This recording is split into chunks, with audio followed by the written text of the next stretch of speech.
Hey, to measure heart rate on the Samsung Galaxy Fit 3, all you have to do is just to turn on your device and keep swiping until you find the heart measure tiles. It's right here.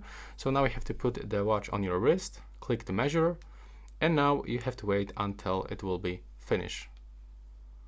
So, I'm not wearing this device, it's just a simple example for you, but for sure you have to wear it properly, tight on your wrist.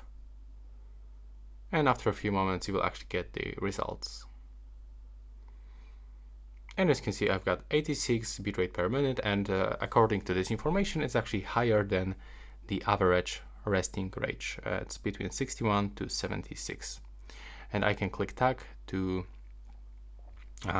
select the type of this measurement. So if I was resting, I have to click here. It was general here, but for example, it was after the exercise, I can just select this right here.